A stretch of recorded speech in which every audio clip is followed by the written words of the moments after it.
My guest today is Josh Bowen. Josh is the founder of Astria, the sequencing layer. It's also the easiest way to deploy decentralized rollups. We'll learn all about this today. Welcome to the show, Josh. Thanks so much for having me on, Andy. It is a pleasure, Josh. Let's do what we do at the beginning of the show. It would be super cool if you could please introduce yourself. Would love to just hear a little bit of your personal and professional backstory. What have you been doing in the lead up to founding Astria? Yeah, so as you already said, I'm Josh. I'm the co-founder of Astria. Prior to Astria, kind of immediately prior, I was an engineer at Celestia. Astria is largely kind of a spin-out project of my time there, kind of extending the Celestia native ecosystem. Prior to that, I worked at The Graph. That was my first job in crypto. And then before that, I was a software engineer at Google for about 5 years. Very nice. All right. Thank you for sharing that, Josh. Let's talk about Astria then. So to begin with, just give us, I guess, the high-level view of what Astria is, and yeah, perhaps a little bit of the origin story. Yeah, so we call Astria a decentralized sequencing layer.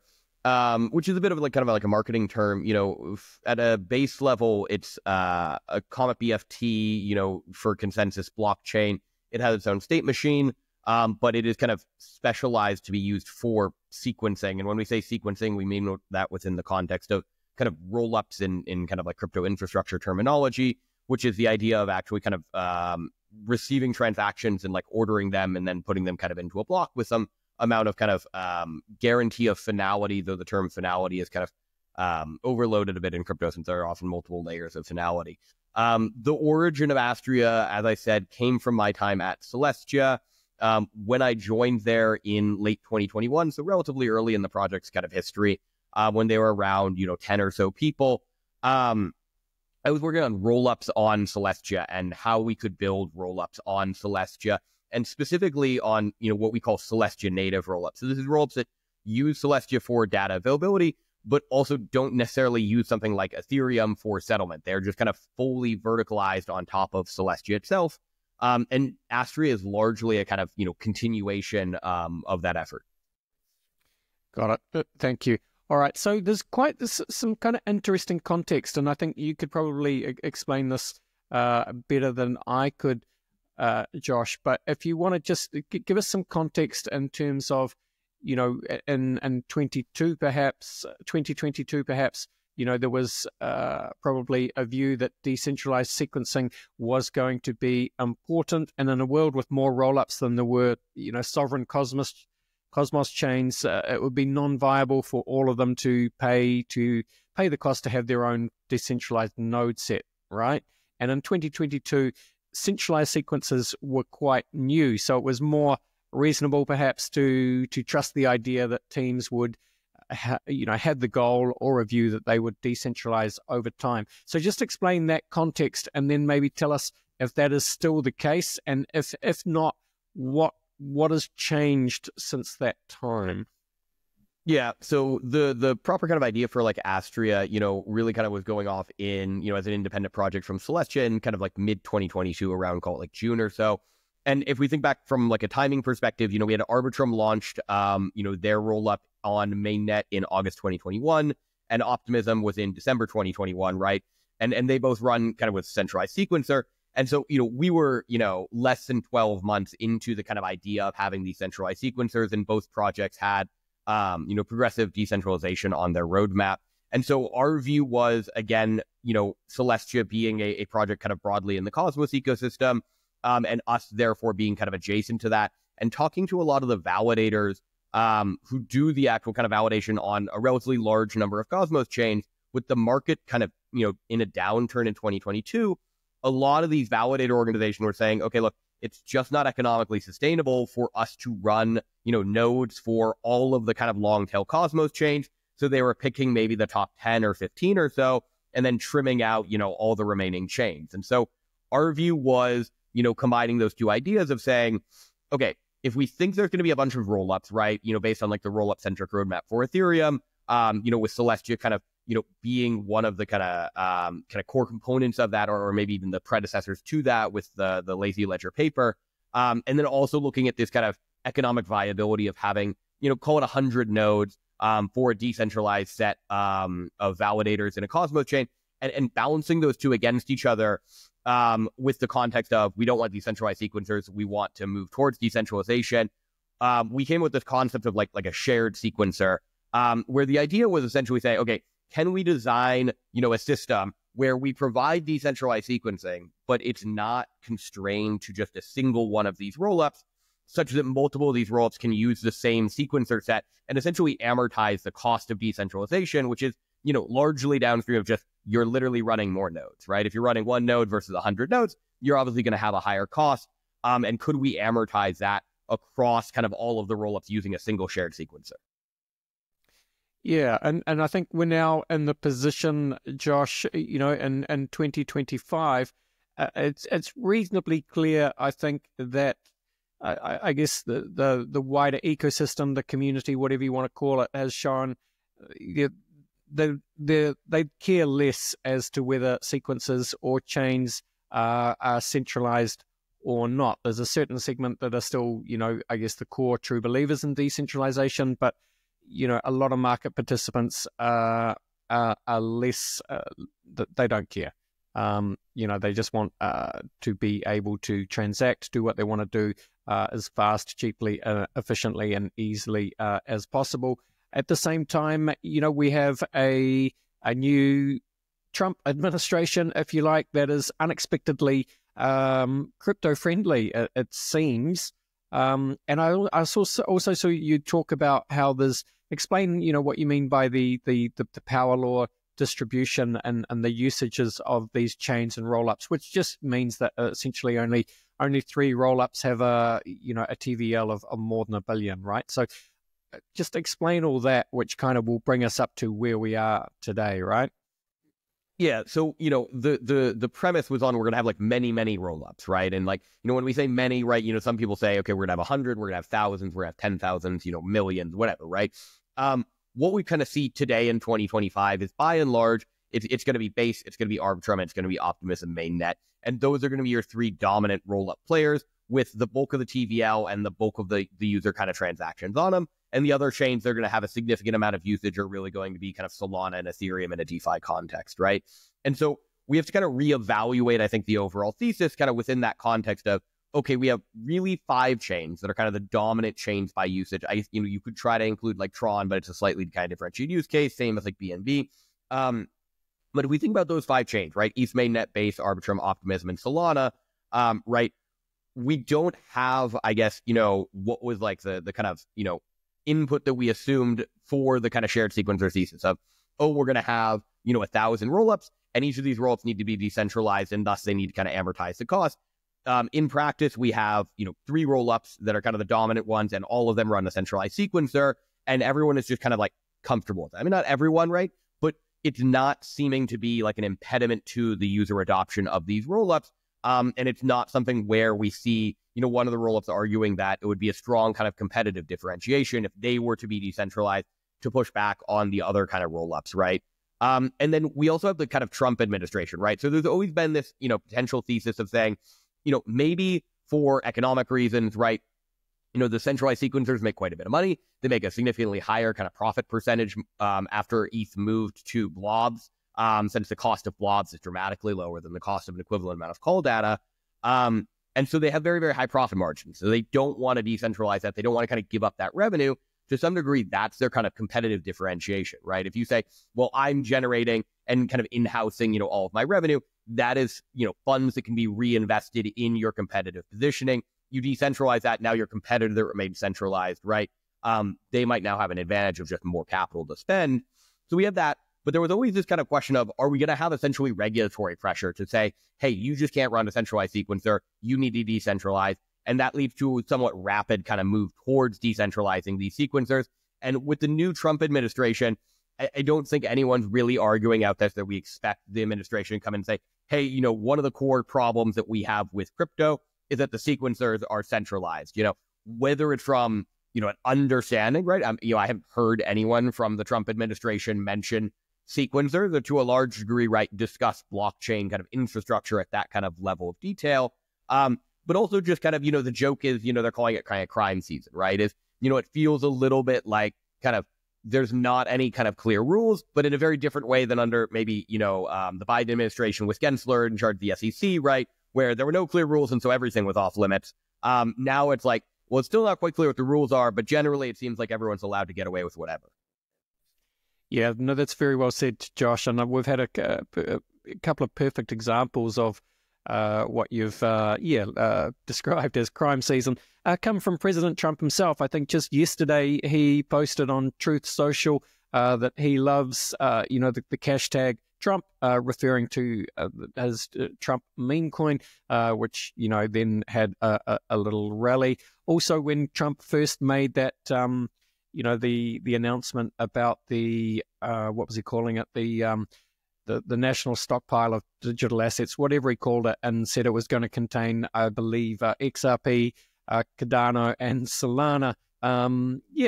All great crypto ecosystems in their own right, but and look, to their credit, I suppose, maybe sanity prevailed and someone had a word in Trump's ear and they sort of came out and they fixed that mess with the Bitcoin Strategic Reserve and so on. But it's quite an interesting time watching this kind of play out in real time, Josh. Yeah, I mean, it certainly is, right? I mean, the joke I kind of make to people is, I've obviously talked to a bunch of kind of external counsel, since, the election and certainly since the new administration actually kind of came into the office in January, right? And the things I hear from them, and they say, look, we know it's been kind of busy, but, the data I had, I was like, I called them and I felt like it had been like a bunch of stuff. They're like, look, it's been like 15 days, when I had talked to them. They're like, it's only been 15 days. I'm like, it's been a very long 15 days, but, it does take time for actual legislation to happen. And so we're in this kind of phase where, on the one hand, like, kind of nothing has happened, right? No actual like laws have been passed that shift, what is the actual kind of regulatory guidelines. No actual kind of, clear written guidance has been given by, the SEC or even more specifically, like, Hester Peirce's, kind of crypto task force she's leading up.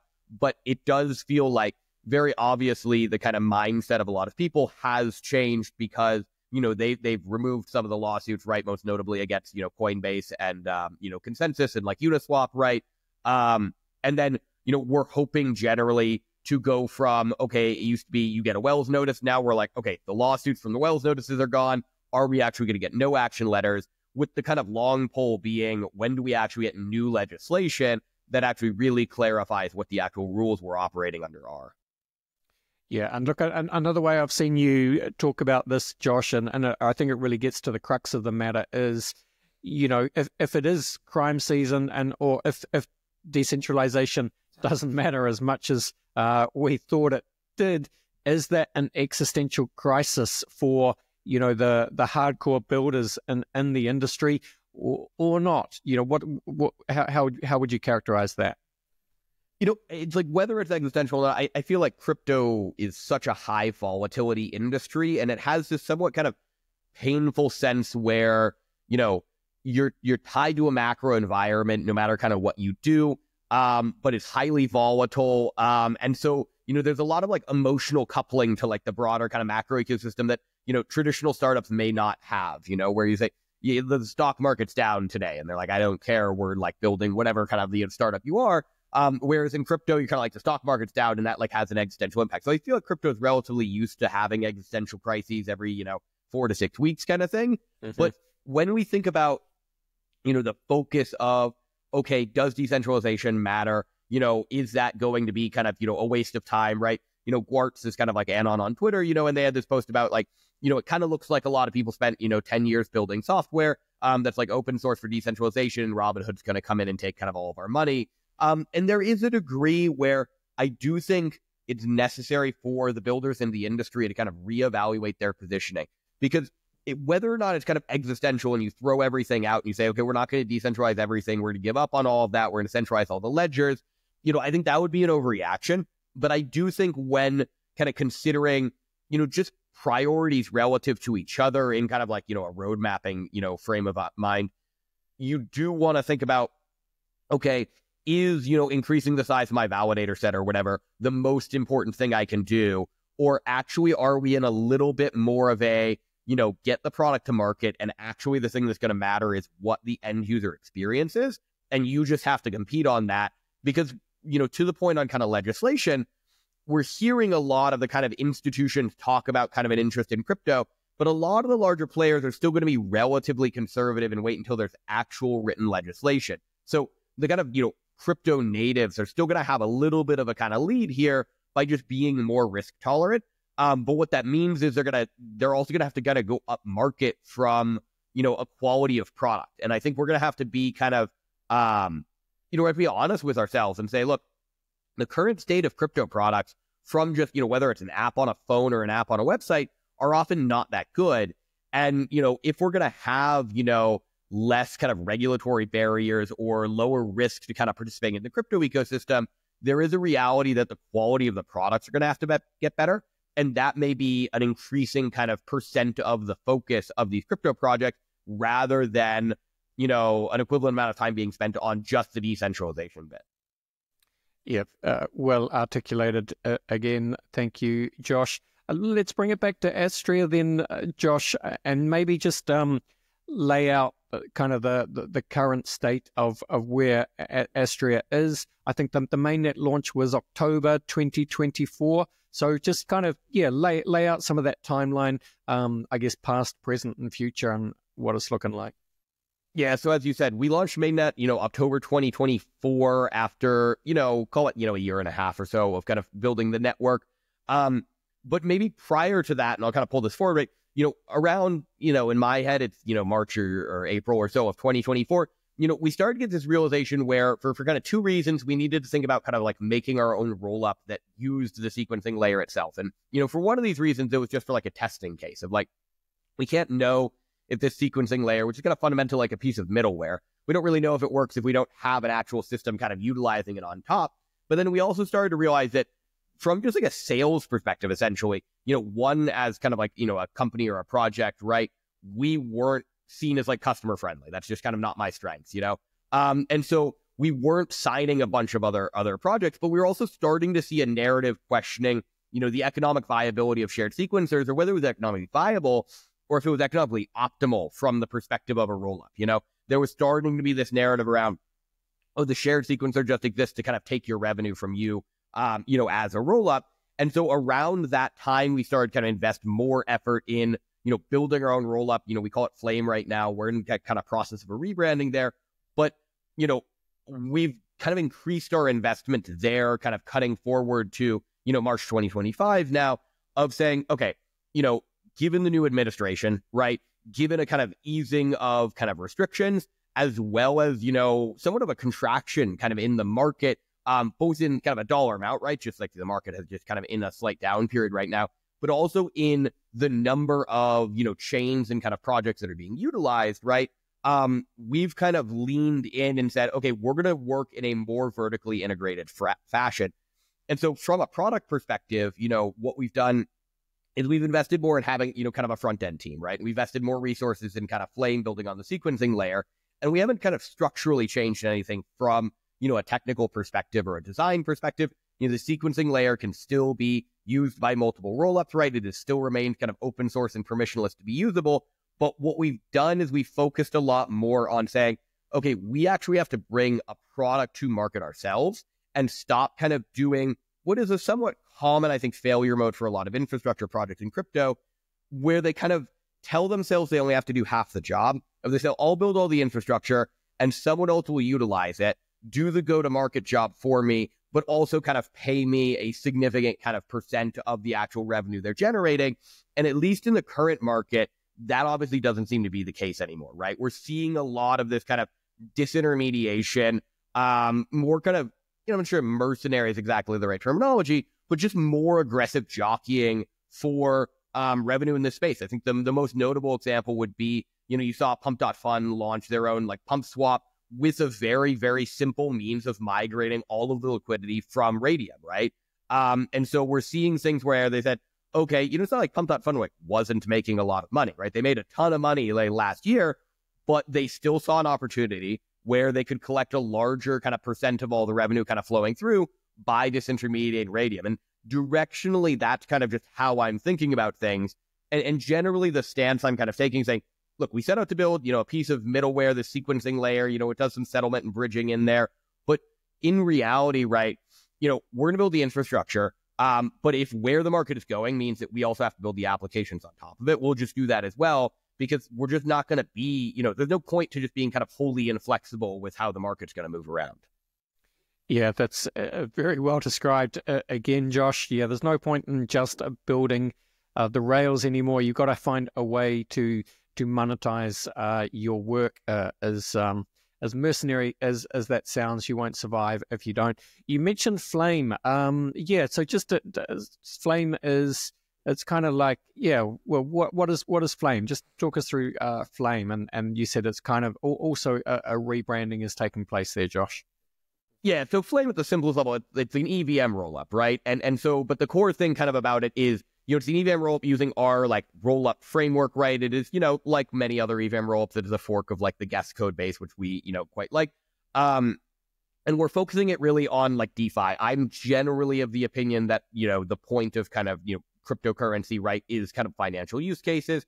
And so when we look at that, really that means by and large swapping and lending. And so, when we say kind of Celestia native DeFi, we really mean that focused on like TIA, the asset that is kind of the core asset to Celestia, in a similar way where you could argue that something like, Base or like Arbitrum, right, is focused on kind of Ethereum-based DeFi, right, using ETH as both the gas token and kind of the primary collateral asset on a lot of the kind of like DeFi system. So that's what we have for Flame. It is, a roll-up on the sequencing layer.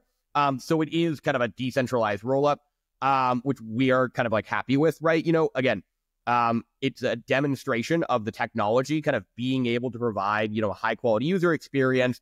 And then really what we have today is mostly just like a UniV3 clone, because we think that's the kind of status quo, concentrated liquidity AMM on the market. It's obviously a very, very battle tested code base. There haven't been any exploits in 4+ years now, I think it's been.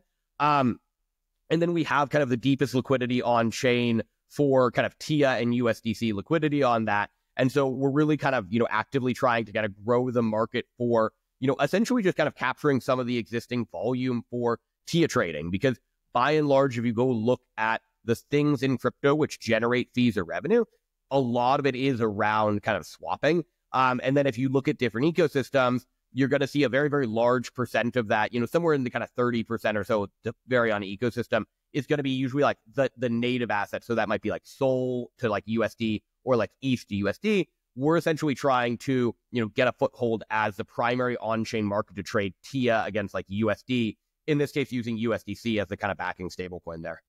Yeah, got it. Thank you, Josh. Just if we take a little bit of a wider focus for a second, just I guess, let's just say DeFi generally, what's your take on where DeFi is at, Josh, in terms of, are we still able to attract, wider adoption to DeFi? Is DeFi still a little bit beyond the average person? Is it still just more like big players, crypto natives and institutions that are, certainly do have the edge in DeFi at the moment? But how do we keep widening that pool of potential DeFi participants? And is it just going to take, Trump's Liberty Fi or whatever they're calling it? How are we going? What's the state of DeFi? What has to change? Yeah, I mean, I think if you want to expand kind of DeFi, you have to think about like two directions, right? We have like the crypto natives today, and you really want to extend. On one side, it's kind of getting institutional players in there, right? And then the other side, it's like, what is a more retail-facing audience, expanding from, whatever we would consider kind of crypto retail, right, into a more like proper kind of retail thing. And then I think the fundamental kind of question is, what level of these people actually interact with like actual DeFi? And what I mean by that is like, it's not just kind of necessarily trading the coins on a centralized exchange, but it's actually trading the coins on a decentralized exchange, right? Actually using the underlying kind of blockchain. I do actually think we've seen some advances there. If I take kind of them one at a time, right? If you look at institutions, I was at Digital Asset Summit last week, and I do think we're seeing what to me was almost, it felt kind of like a B2B SaaS kind of enterprise kind of sales environment there, where you saw a lot of projects essentially acting as, they do in kind of more Web 2 land, of being a technology partner to a maybe less technically sophisticated institution and saying, we are going to be the ones who are going to explain how, crypto works, how a blockchain works. What does it mean to actually tokenize an asset, right? What are the tools you need to use to tokenize an asset, and kind of providing a more kind of full service stack to get these people on board. And I think that's going to be very beneficial, right? We saw, whether it was this morning or last night, right? Like Securitize and like BlackRock Buildle, right? They announced kind of they're going to expand into Solana, right? So we are seeing institutional movement kind of into crypto generally, right? Putting more assets on chain, right? And we look at the other side of kind of getting not just crypto retail kind of actually using, on-chain things. I actually think the things that did that the most recently were Pump.Fund and maybe more notably kind of Moonshot. And the thing that was interesting, right, is, we're well aware that there's a large amount of kind of, gamblers, for lack of a better word, right, using, Robinhood and trading 0-day options, 1-day options, right, or even doing things like DraftKings or whatever, right? And Robinhood had crypto. They're leaning back into crypto, right? But I wouldn't really consider that DeFi, right? But what we saw, I think, with Pump.Fund and Moonshot was because the things they were trading were these meme coins, there was inherently like a lag in time because the kind of game you were playing was these very, very short-lived, very, very volatile assets.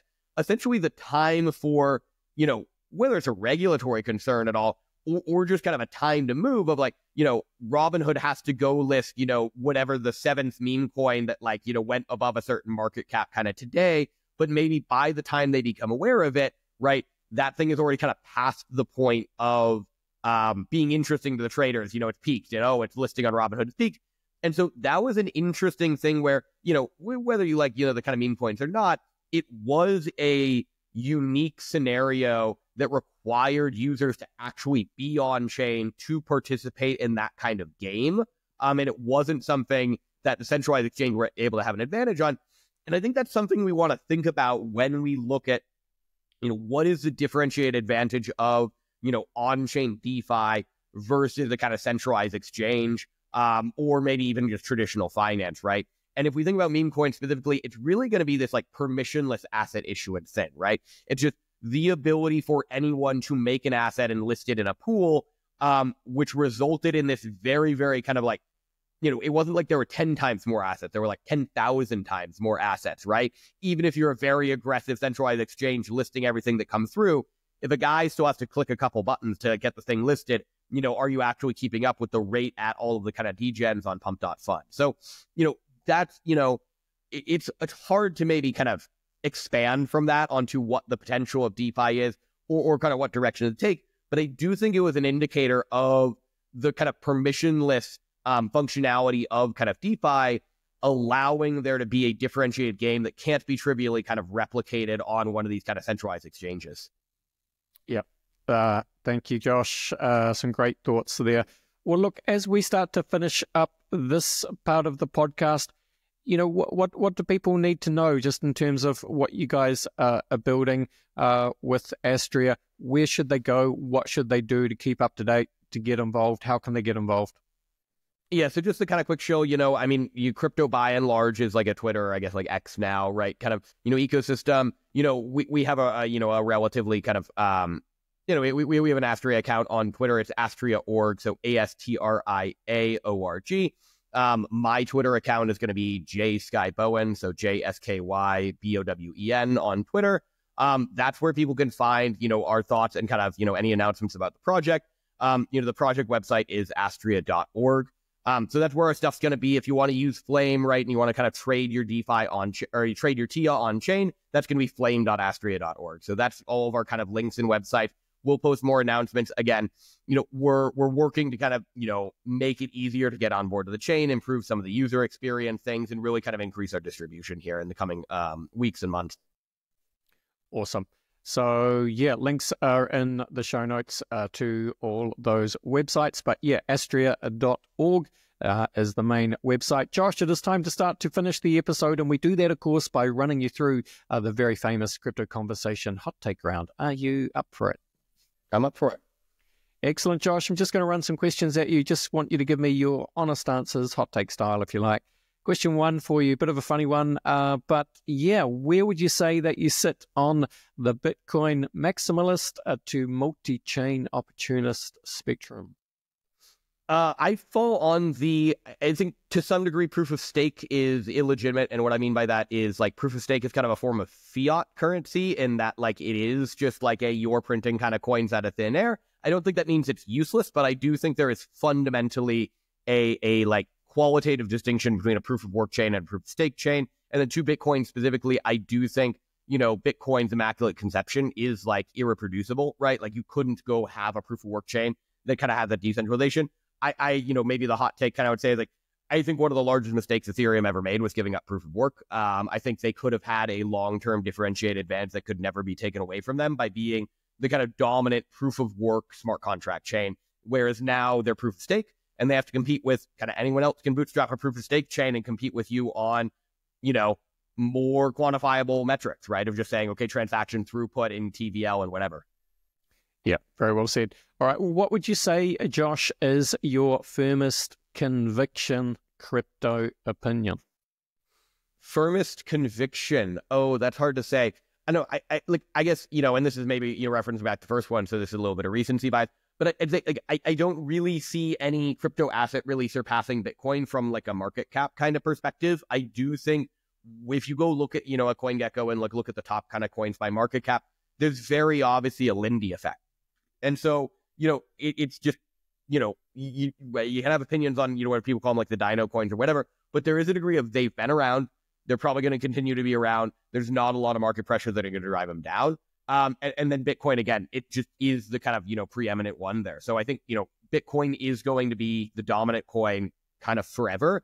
And it's not even something that like any amount of effort can kind of surpass there. Maybe it doesn't have the most transaction volume or the revenue generated from it, but I think from like, at least like a market cap perspective or reputation, it's just going to be the dominant player there. It's what normal people know about. They think crypto and they know Bitcoin. Couldn't agree more. All right. Look, Josh, Bill Gates famously said that we tend to overestimate what we can accomplish in 2 years and underestimate what we can accomplish in 10 years. Now, 10 years in blockchain, obviously a very long time indeed. So look, anything you like here. Blockchain, Bitcoin, Web3, Cosmos, Astria, decentralized rollups, if you like. What does it all look like in 10 years' time? In 10 years' time. So I think very, very prescient to like the 2 years versus 10 years trade-off. I am optimistic that we'll get kind of, ZK or validity proofs kind of working in a fashion where they're kind of trivial. And what I mean by that is, right, like fundamentally like a cryptographic thing, right? And so, you go open a website, right, and you do like an SSL cert, or whatever thing that is doing cryptography, but is a sufficiently small amount of compute relative to kind of what your computer has that, you don't notice it. And therefore, it's not something that is like a differentiating advantage kind of thing. It's just kind of table stakes to have, but it's actually like, it's fundamentally a useful thing, right? You can encrypt something, say you use Signal, right? All those messages are encrypted, but you're not thinking about the time or the compute power it takes for your computer to encrypt the messages before it sends them. I'm optimistic that in 10 years, we'll actually be able to get kind of validity proofs into a state there. And that will lead to a very, very actually like practically differentiated kind of building environment for blockchains. Because my other take, and this is maybe, what are the maybe constraints that I don't think we're going to surpass that much, even given, 10 more years, is thinking about kind of latency of consensus networks. There's just a degree where the bounds are like the speed of light and the number of hops you kind of have to have in the network, right? And if we see these things you're running on, PBFT style kind of consensus network, there's nothing in 10 years that's going to like dramatically, reduce the latency for these things. We're running at, 500 millisecond block times, not we, but like, maybe like I'm on at 500 milliseconds, you have a Solana at like 400 milliseconds. There's nothing that's going to give you like an order of magnitude improvement for a globally distributed network that's going to get you like 40 millisecond kind of block times on a decentralized thing. So I don't think we're going to see that actually kind of come down. And so what we're going to maybe see is a significantly larger amount of like client side validity proof kind of generation that is then essentially batched together and kind of gets consensus on it on, what is a relatively commoditized kind of like decentralized message bus that says we can come to consensus over this much data this quickly. And that's a relatively kind of hard bound. I think about it as like batteries, right? Batteries get better every year, but they haven't gotten like 10 times better in a year. And that's actually been very limiting to like, things, whether it's like cars or robotics, they're limited by it. They get better every year, but not at orders of magnitude. So yeah, summarizing, like the consensus networks are not going to get orders of magnitude better in 10 years, but I think the proving systems will get orders of magnitude better. And that's how we'll see a separation of kind of, the technical designs of these systems. Great way of thinking about it. Thank you, Josh. All right. Another way of thinking about the future, of course, is a wonderful quote by sci-fi author William Gibson, who famously said that the future is already here. It's just not evenly distributed. So with that in mind, Josh, can you think of an example of the future being here right now, but most people aren't aware of it? So two that come to mind. One, I'll give the crypto one. This kind of low-hanging fruit. I just think about, wire transfers are maybe, people complain about wire transfer, and they are annoying, right? But, I do some angel investing, right, in kind of crypto. And, in crypto, when writing a check, it's generally accepted that you can send USDC as like an option to do that. And that is kind of nice because you can have a back and forth with the person you're kind of funding and say, okay, I sent a test transaction, I acted the test transaction, I sent the full funds, the funds are confirmed. And that takes all of, a minute or 2 minutes or whatever, right? Versus I sent a wire, okay, my bank says my wire went through, let me know when you get the wire, and that takes 3 days. So I do think there's a degree where like just getting more larger institutions comfortable with using this, even if it's for relatively infrequent, relatively large size transactions, there is significant benefits to, not focusing on the decentralization aspect of it, but just being a better user experience for kind of sending funds. And then the other one I would be thinking about is kind of in the AI and kind of the chatbot thing.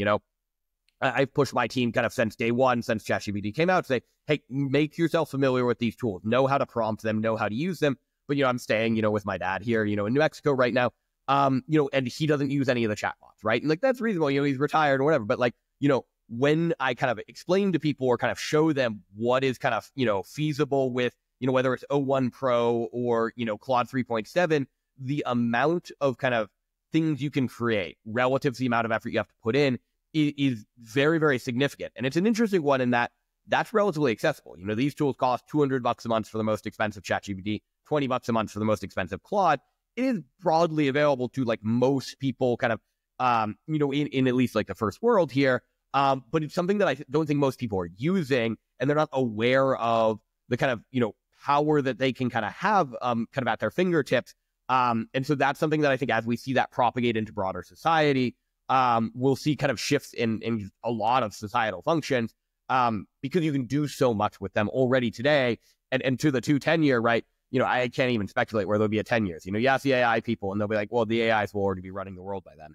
Yeah, look, exactly right. All the models are literally getting better month by month. So look, who knows? And that kind of brings us really nicely to the final question, Josh, which is simply, what is your favorite science fiction? It could be a book, a film, or a TV show.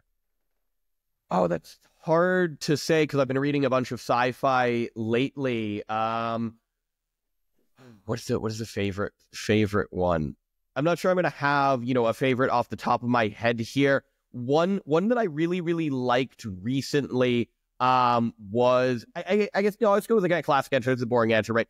I'll go with Snow Crash. And I think when people think about, Snow Crash, I think like Neil Stephenson is, quite humble about it. What he says is the benefit of being, kind of in this like prophetic kind of role is that people forget all the things you were wrong about and then remember all of the ones you were right about and only focus on those. They might have said 100 things and like 5 of them were like really prescient, but they only focus on the 5.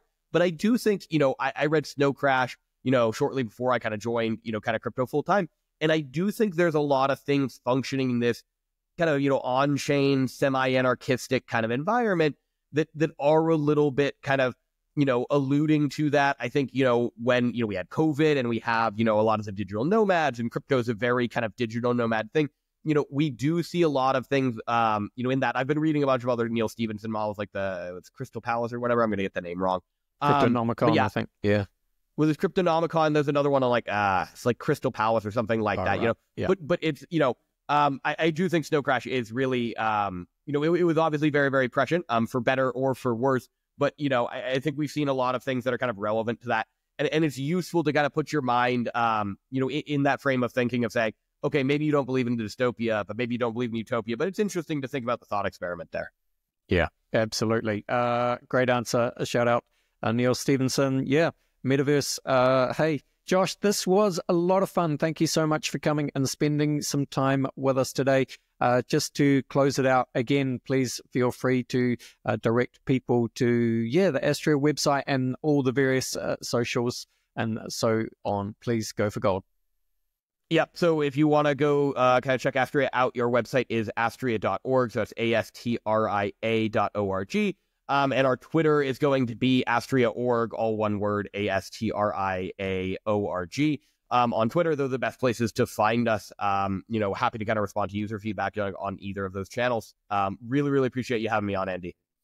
Awesome. Thank you so much, Josh. All the best and bye for now.